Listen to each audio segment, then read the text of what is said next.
You'd wake up in the morning and I'd think, where are you, Dennis? Is there any way you can let me know where you are? I thought to myself, my God, this man's identity has been washed away by the waves, and will he ever be identified?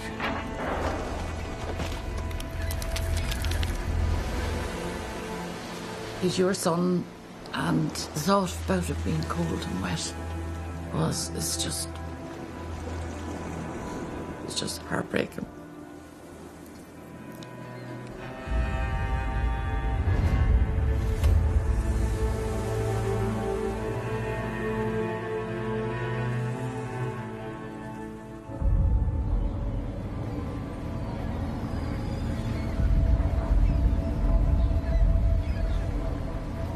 On the Wexford coast, you have the Irish Sea in the south, and coming down the channel on the east coast, you have the St. George's Channel. And because the two oceans meet, it tends to be a hotspot, more or less, where human remains are either washed up or recovered by fishermen. And of course, having a lot of shipping traffic, there are accidents at sea. Now, they could have happened hundreds of years ago, or they could be what we call forensic cases, ones that have happened in the recent past.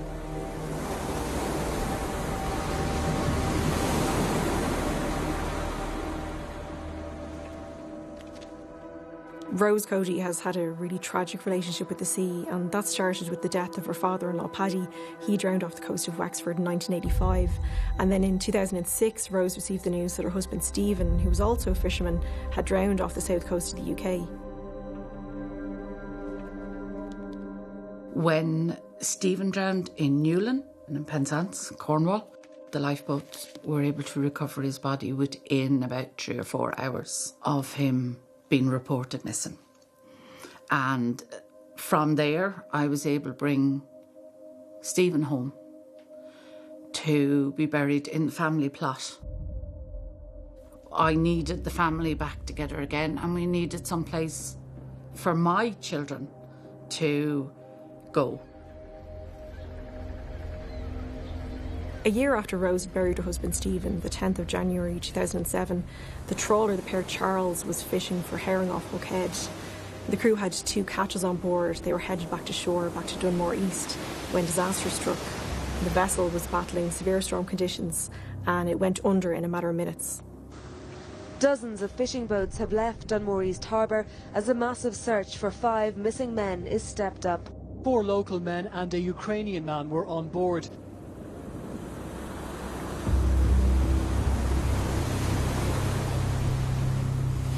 I was in Penzance arranging for a funeral mass because the 14th of January, it would have been Stephen's first anniversary. So I was there. The phone rang. And he said, "Hello, is that Rosaline?" And I said, "Yeah." And he said, "There was bad news that the Pear Charles went down." I said, "No, please, not again." And he said, "Rose, I'm sorry, but Patrick was on the Pear Charles."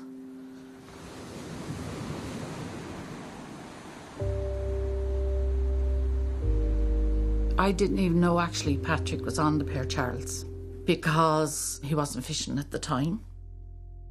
There was 5 on the Pear Charles and 5 went down, and there was none of them found. It's very hard. It's very hard. Just try to keep going. I'm trying to keep brave for my sister and my mother, everybody in the family. I just hope they all find their bodies. It's not only our family, it's everybody else as well.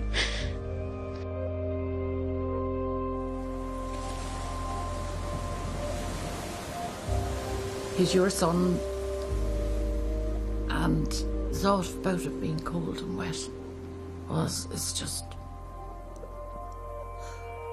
heartbreaking.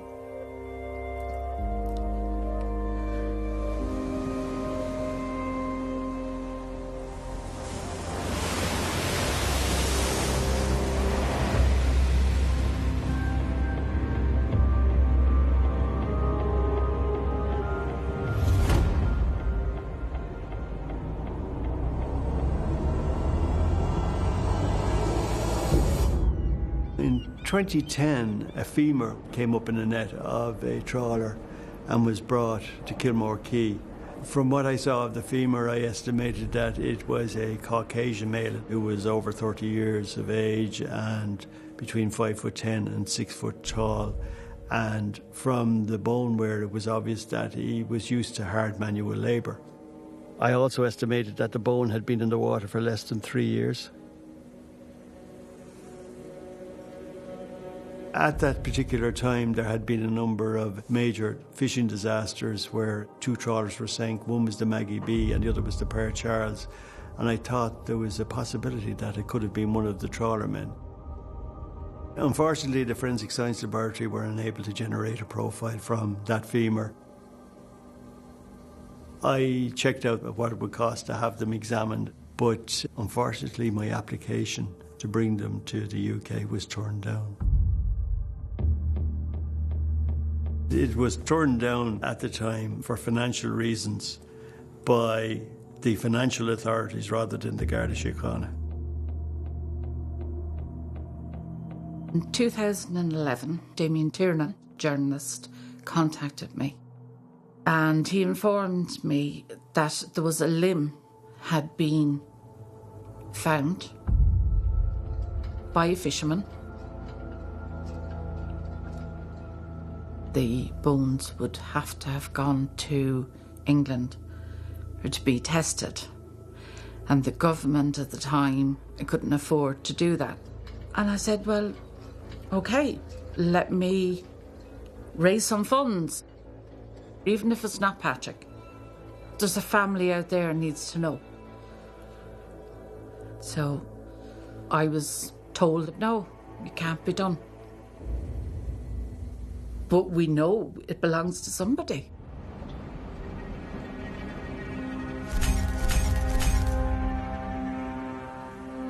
Every find is a little bit different in that if we have a torso, we have a body with maybe clothing or personal effects, it does make it that little bit easier. There is more opportunity of identifying that person. The difficulty, the contrast to that, is if we find a single bone. That is then more difficult. We are really relying on the forensic anthropologists and relying on Forensic Science Ireland to create that DNA profile. And that's probably our only opportunity, really, of establishing a positive match with a family member from a missing person.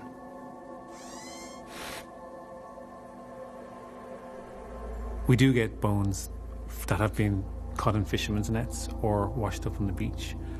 Quite often that would actually be one of the main sources of bones that we would get into the lab. A lot of the larger bones we are getting in from fishing boats from the south coast of Ireland, specifically County Wexford. Previously it had been challenging to get DNA profiles from bones that come in fishermen's nets. We tried, but it hadn't worked. But now we can get DNA profiles, and we have gotten DNA profiles. With the techniques we have now, a femur came in 2010 from County Wexford, and in 2019 we managed to get a DNA profile from it. I often wondered over the years if the bone found in 2010 could have belonged to Patrick. I gave DNA back in 2007, 2008, after the Père Charles went down. I would like to give the DNA again. A good few years now have lapsed since I gave DNA. And my daughters have never given DNA. Now that they have DNA from the bone, I would like to be sure that it is checked against my family's DNA. It's peace of mind as well. Because you know now, you'd know that your DNA is there. And if they find remains, even after this length of time, you know your DNA is there. So this is the kit. It comes with a sterile work mat, an envelope for the swab. Everybody's DNA is unique to them, and that's what makes it a really important tool for us. So each person's biological barcode is unique, and that's the way we can compare DNA profiles. Just ask you to let down your mask if you don't mind, please. So this is going to go on the inside of one cheek first for about 15 to 20 seconds, and on the other side, and I'm just going to run it inside your gums, okay? Since the commencement of the DNA database in 2015, we have assisted in the identification of 58 unidentified human remains. I'm going to refix it to here. And I'm going to rub one side of the swab onto the inside of one side of your cheek for about 30 seconds. In terms of the missing persons database, it has been fantastic because it has served as somewhere we can hold all these profiles from relatives of missing persons. Now, Rose, this is the sampling kit. I'm going to open it here in front of you. I'll explain each component. I'm happy in the knowledge that my DNA is updated, and to bring my two daughters with me, Kelly and Carmel, that was good. And yeah, I'm so delighted that it could happen today. It is possible that people who gave their DNA prior to 2015, that their profile is not on the database. So that's why we'd recommend that people find out if it's on it, and if not, to give a new DNA sample.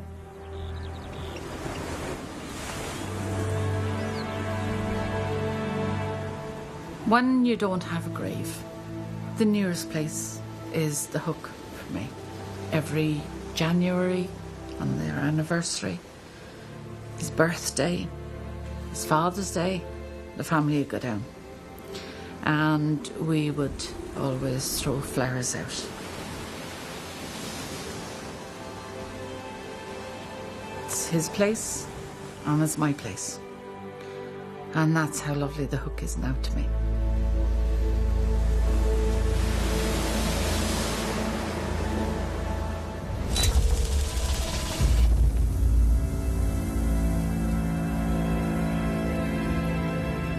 Every piece, even just a piece of remains, never mind a complete skeleton, there's a family grieving.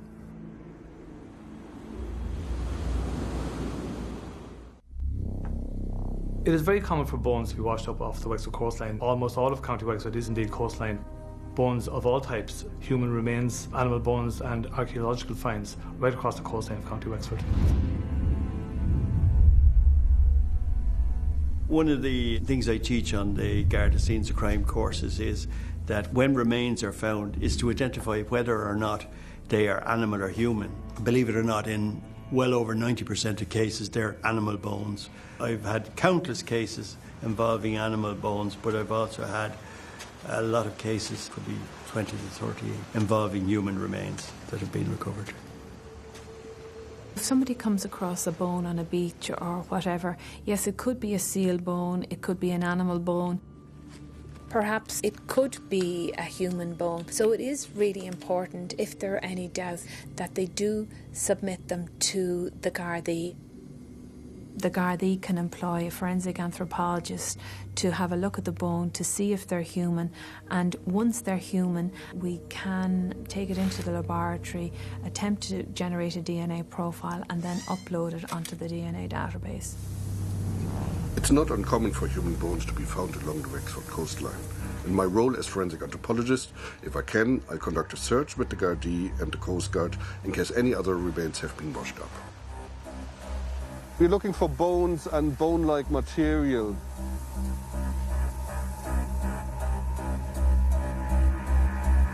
A lot of human material might get caught up, certain things like hands, feet and so on, stuck inside the little nooks and crannies.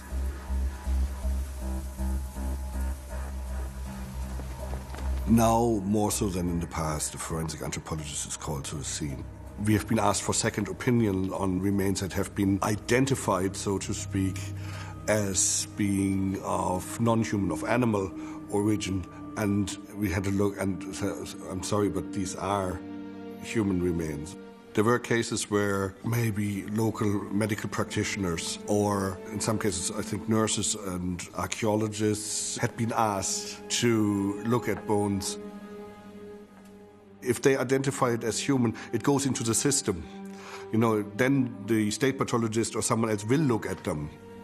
The problem is when they misidentify them as being non-human at that stage, because it will not get reported then to the coroner, no further investigation is taking place, and they will be discarded, disposed of, and we will have lost them at that stage. How many have we lost because of that throughout the last decades? That's something that keeps me awake sometimes at night. You know, what has been missed? So that's why we introduced this formal approach to forensic anthropology, and it has started to change the way that now investigating officers are asking for opinions on bones. So yeah, that's not human. We mark any bone that is found in the area, you know, and that is what happened here. In this case, it's a non-human bone. It's part of a scapula. When the forensic anthropologists examine the bone, and they find it to be that of a human remain, we will then take it to Forensic Science Ireland, and they will attempt to extract a DNA profile, which will be checked against the missing persons database for a match. And if we get a match, that's great, obviously, that there is some family out there will have some closure. And if it's not a match, it will remain on the unidentified database for a possible match into the future. It's really important for families to come forward and give that voluntary sample, to go on the missing person database, to give us opportunity in the future to try and establish who the body part belongs to. The remains that was washed up in 2010 has been tested, and we know now it's not our Patrick. But it is somebody's son and father, brother. We want to be told when bones are washed up in Wexford or found in fishermen's nets, so we can be sure they've been checked against our DNA. Forensic Science Ireland has a bank of over 250 DNA samples from the families of missing persons on its database. But the families of missing fishermen are also pushing for the establishment of a public database. This would be for unidentified remains, so that when remains are found at sea, the families are made aware and they can help to identify them. For these families, the fear is really that their loved ones are just accepted as lost at sea and not missing, and that they might be forgotten when attempts are made to identify remains recovered from the water. It would give families a bit of peace of mind to know as well that their loved ones are not forgotten about because they're lost at sea. It needs to be done. Something needs to be done now. I don't think it's the same outlook as when people are lost at sea than people missing on land. We're all families that have lost, and we're all families that are grieving, so it shouldn't be any different. But sadly, I think it is. I think it is. I feel hopeful that I would get a part of Patrick back. Even if the smallest part of the remains, it would be like having Patrick home. And you know, to have a part of Patrick in the family grave would be, you know, it would be closure. Yeah, it would be.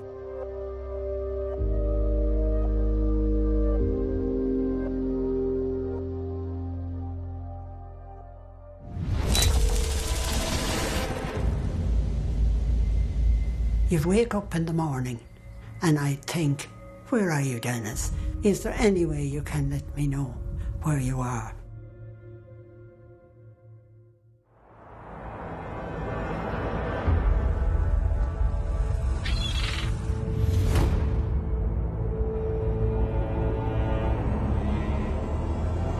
As Easter Sunday, 7th of April 1996, drew to a close, it was around 5:15 in the evening. The sun was shining that day over Inishmore. There was a female visitor to the island walking along the shoreline there. She spotted what she thought was a body on the shoreline. It subsequently turned out to be partial human remains. The body was blessed at the scene. It was taken by boat to the mainland and it was brought to the mortuary at University Hospital, Galway. post-mortem was carried out and bodily samples were taken from the remains.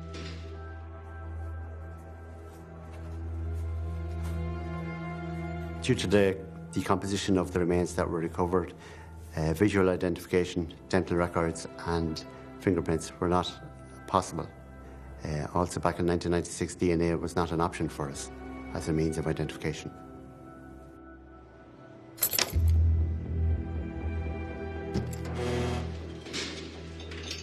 After 18 years of the remains laying in the mortuary, a decision was made by the local coroner that the remains would be brought to a communal grave owned by the council at Bowermore Cemetery, and the remains were buried in March 2014.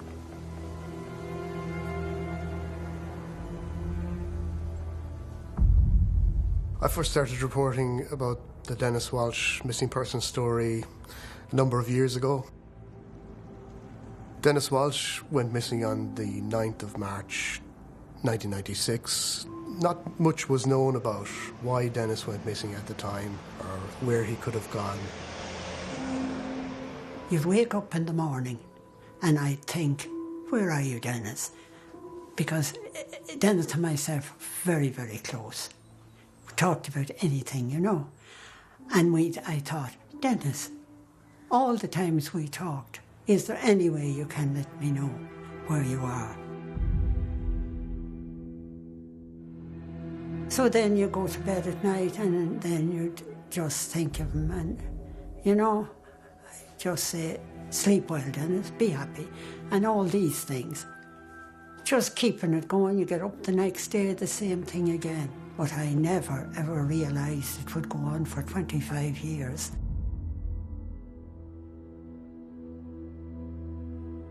Dennis Walsh was a very good student, very intelligent guy, sporty, likeable, very popular within his community in Garda and in Limerick. His mother told me that he would have been a grade A student up to his leaving cert and had a very bright future ahead of him. After the leaving cert, Dennis Walsh and a group of friends travelled to Holland on a work trip for a couple of months. Unfortunately, Dennis dabbled in some drugs over in Holland at the time, and he had a very bad reaction to the drugs. He had a psychotic episode. Dennis Walsh's family found it extremely hard to cope with the chaos in Dennis's life, and chaos had come into their lives as they tried to deal with the effects of what drugs had done to Dennis. It had completely changed his personality. They really didn't know how to deal with it. You can give all the love you have, but that's really not the issue. So, yes, it was extremely tough for Mum and Dad.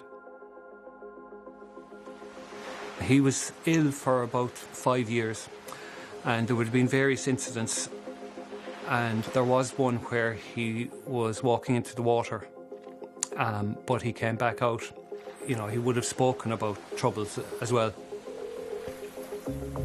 When he didn't come back then, we assumed that something might have happened. We thought that might be a possibility.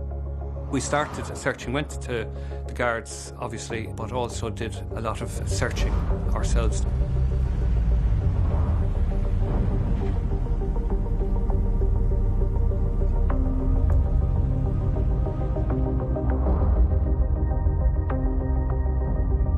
Mum and Dad would have travelled the country, any bit of a lead at all. And as well as that, they would go back through what kind of places did he go to. So one of the places he had gone to was Galway. Mum and Dad went up to Galway. They went to a Garda station in Gort. They went to Mill Street Garda station in Galway as well. I spoke to them there and gave in what flyers they had. What pains Dennis Walsh's family the most, they've told me, is the fact that they visited Galway on the 6th of April 1996, 24 hours before unidentified remains were found washed up on Inishmore. I don't like dwelling on it too much. If I was to now, I'd really get upset to think you know, we'd have been saved all those years thinking about him.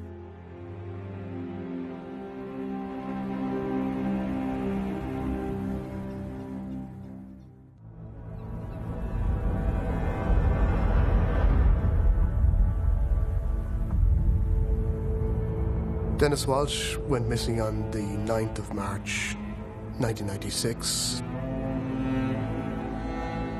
It was approximately 24-25 days between Dennis going missing and unidentified remains being found off Galway Bay.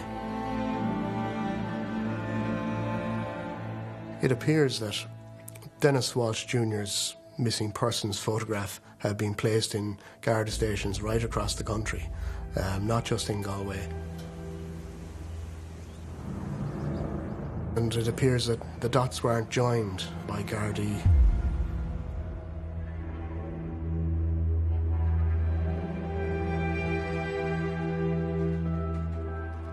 The condition of the remains would not have pointed to a person who was only missing for 4 weeks, so there was no clear link established between the remains that were recovered and the missing person, Dennis Walsh. Our method of communication back in 1996 was via telex, fax machine or missing person bulletins to share this information. Not to be too cynical about it, and you know, we're all human at the end of the day, but it seems that if there is resources like that being circulated, then it should be for a reason that people should be reading it. And Mum and Dad, I don't think they could have done any more in searching for Dennis, but feel that there could have been more done from the other side.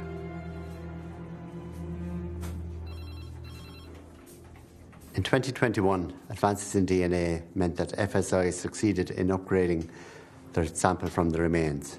And coupled with advanced technology, they were able to establish a positive match between the remains and DNA samples provided by the Walsh family. Well, 2.5 decades on, finally some answers for the family of Carradavin man Dennis Walsh. On the 5th of February 2021, 2 Gardaí arrived at the house of the Walsh family in Carradavin in Limerick. They informed them that human remains that were found washed up on Inishmore off Galway Bay a couple of weeks after Dennis had gone missing in 1996 were in fact belonging to Dennis. Dennis's elderly parents, both in their 80s, were completely shocked. They had been searching for him for so long, and now they were being given the news that his remains had been in the hands of the state all this time. So their shock turned to confusion and anger as to how this could have happened.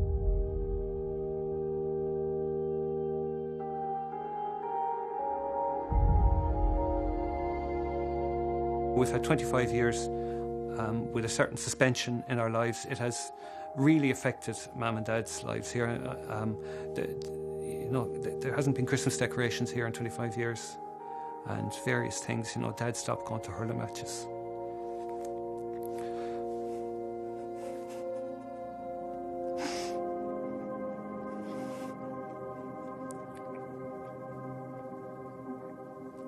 Yeah, so you think you've got over it, but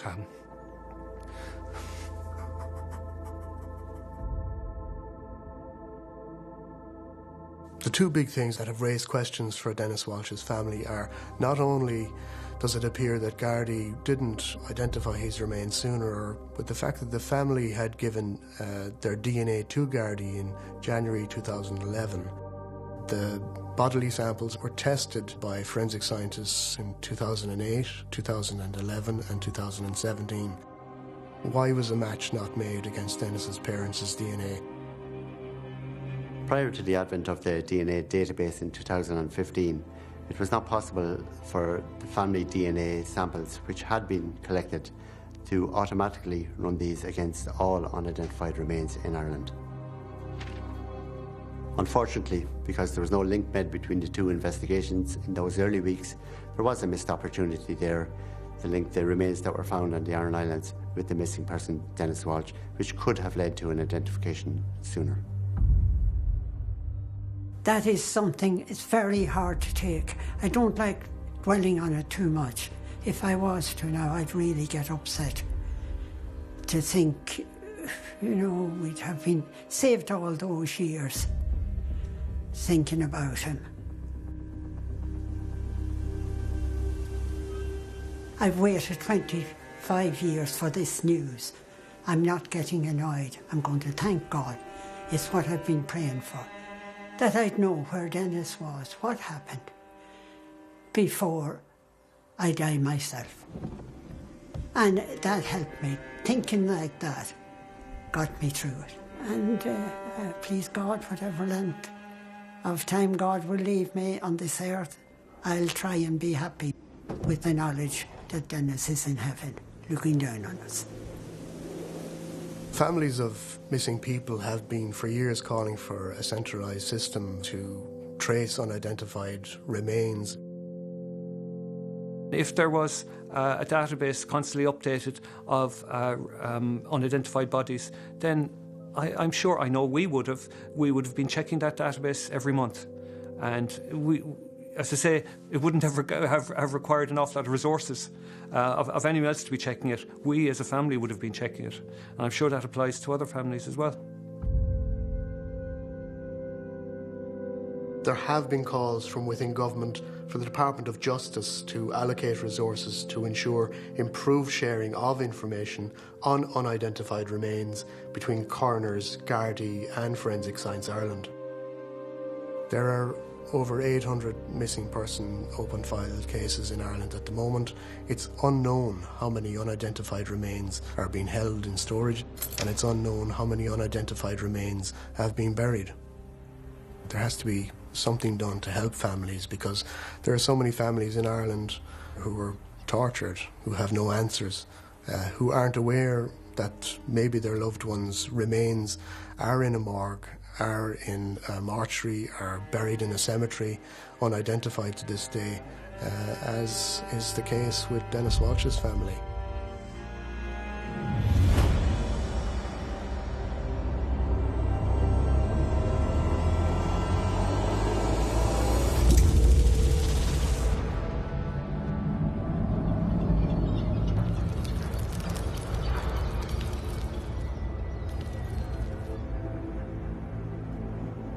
Usually if someone had their head chopped off, you would have signs on the bone of marks that would suggest foul play.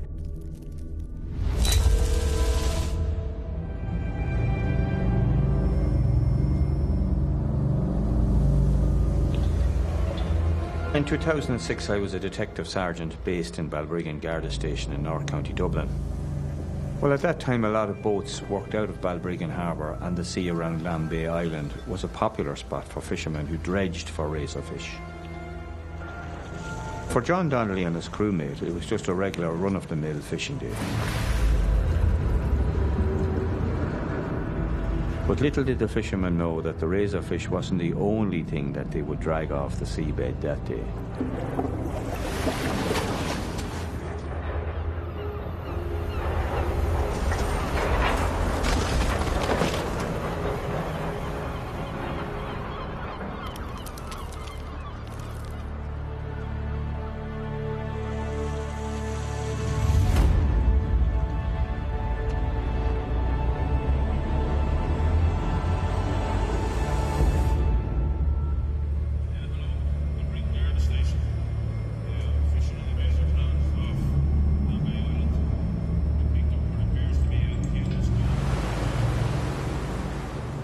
I was the only one left in the office that day, about to go home, and the superintendent rang me and said that remains had been found by two fishermen off Lambay Island.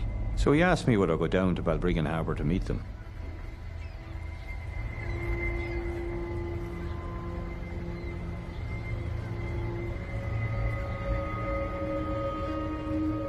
I went down to the harbour and I assessed the situation, and I rang the undertakers. Having spoken to John Donnelly, and one of the questions I asked him at the time is that, like, where did you find this skull? Like, you're far out.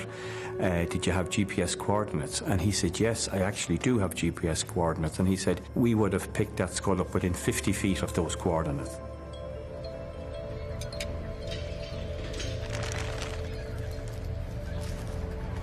So in an effort to see if there was any other body parts in that location, or indeed anything that might be of evidential value that we could use to help trace this person. I had Garda Sub-Aqua team go out there and search that particular location for any other body parts.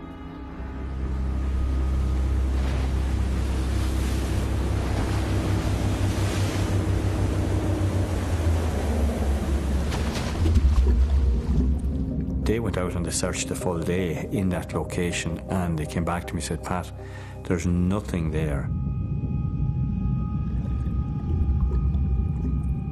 And in fact, he said if there had been anything there, it was well eaten up, because I think there was something like 4 or 5 foot layer of crabs under that location.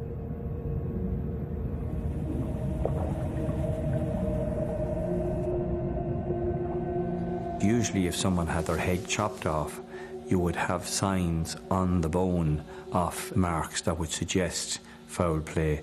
That wasn't present. It's believed that the head became detached as a result of the flesh being either eaten or fallen away. The state anthropologist Lorraine Buckley's report concluded that the mandible jawbone was definitely from the skull, and that we were looking for a male Caucasian between 25 and 45 years of age.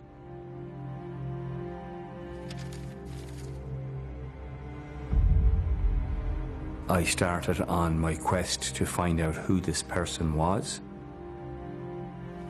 I got a list of all the missing male persons between the age of 25 and 45 approximately that had gone missing over the previous 12 months. I think there was something now, if I remember, between 15 or 17 people who were missing that could fit the description of this person. We discovered that actually 2 or 3 of them had turned up in the meantime. We eliminated them one by one as best we could.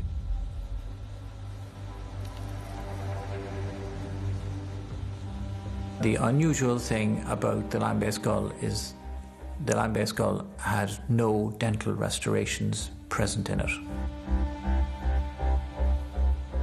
The skull had full arches of teeth, but no fillings, nothing.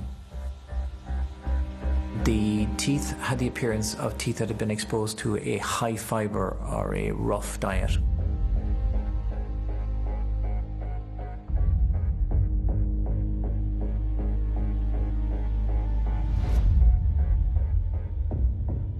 In other words, this person didn't have access to a street shop down the road where they could go and buy sweets. So my conclusion was that the person may have come from North Africa, anywhere up to the middle of the Sahara, because of the appearance of the teeth.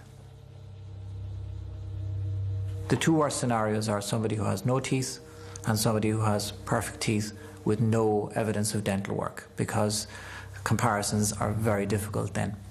So I was at a dead end.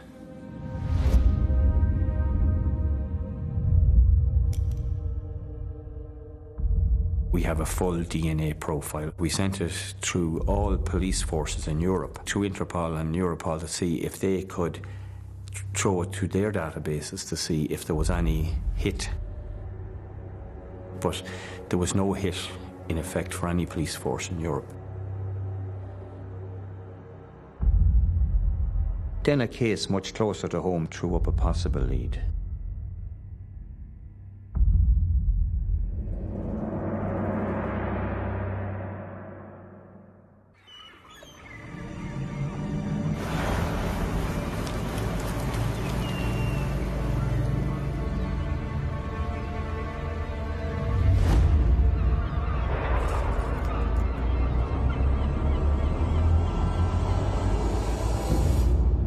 Farah Swali Noor was murdered in 2005, and his body was dismembered and dumped in the Royal Canal.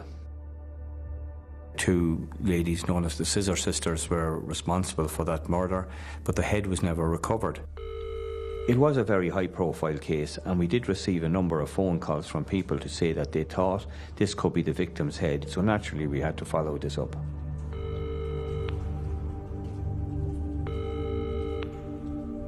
We had a full DNA profile and we matched it against his, and it did not match up. It turned out to be a dead end, and we were back to square one.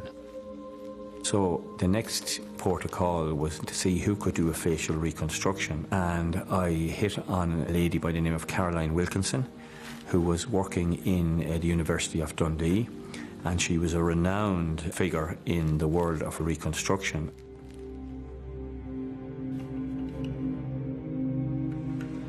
It's one of those fields where art and science come together. We follow scientific rules, but we need art skills to be able to produce what we do. In the early days, traditionally, this was a sculptural process, ceramic clay onto a cast of the skull. We don't do it directly onto the skull because obviously that's more invasive and more risky for the skull. So we make a copy of the skull in plaster and work on that with the clay.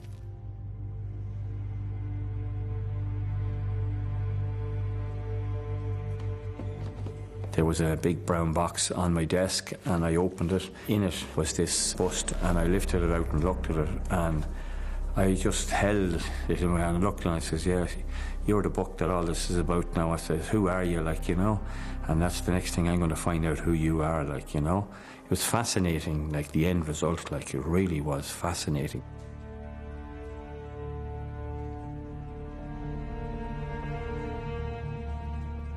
Like all reports to the coroner, there has to be an inquest. The coroner, was Mr. Geraghty at the time, said, I'm ordering now that this be advertised by the media to see can we get a name to this face, and that's what was done. I tried so many different avenues to identify this man, but unfortunately I wasn't able to put a name to the face. And when I retired in 2018, I often wondered, would this person ever be identified? Would we ever find out who he is? It's very important to have this man identified because he is someone, he was somebody. He has been loved by somebody. And I'm sure there are people out there wondering, where is he gone? Whatever happened to him?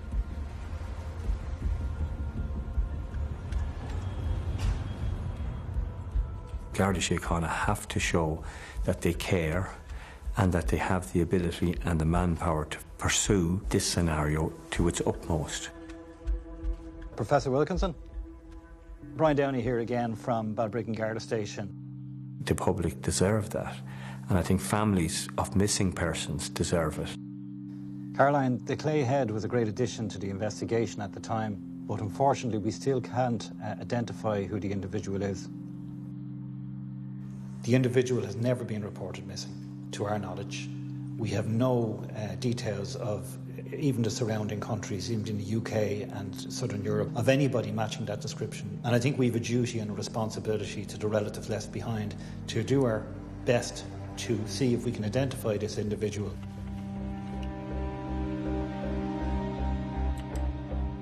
There are two reasons for updating. One is if new technology produces additional information. And the second is just to get it back into the public domain. And sometimes just getting it out there again, even if there's not very much new to say, can produce a good result. So for the Lambay Island skull, there were a few distinctive characteristics. A little bit of asymmetry around the nose, one side slightly higher than the other. A little bit of asymmetry to the mouth and the chin. The fact that there was a possible North African origin, in a sense, that's one of the reasons why I produced this second depiction in black and white, because that still allows that flexibility in the mind of the viewer to change skin tone if that was a possibility as well.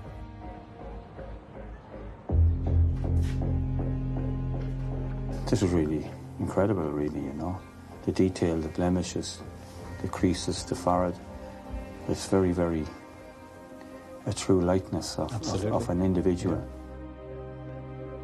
Yeah. If someone knows that person, they will identify him from this image. It is a huge advance in this case. What we probably need to do is a full review of this file now that we have new information, especially this photograph. I spoke to the Chief Superintendent and the Detective Superintendent to see if we can progress the file, because we've definitely got a better image than we had before. I imagine it's a very emotional journey for the investigating officers. It is fascinating for us, but we don't have the same closeness to the case as investigating officers do.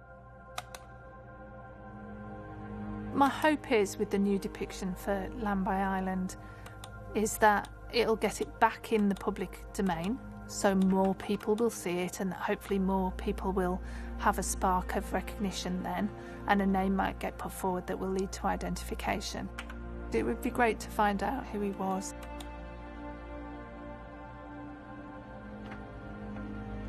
This case has gone on since 2006. Pat Murray started the investigation. It's my job now to try and bring it to a point where we can actually progress it. If I can't succeed in that, somebody else will take it, but we'll never give up. It was one of my regrets that I didn't get this young man identified. We pursued it as far as we could in the time that we had, and on retiring I thought to myself, my God, this man's identity has been washed away by the waves, and will he ever be identified? I would drive to the end of the earth to get this person identified, and I believe that he will be identified.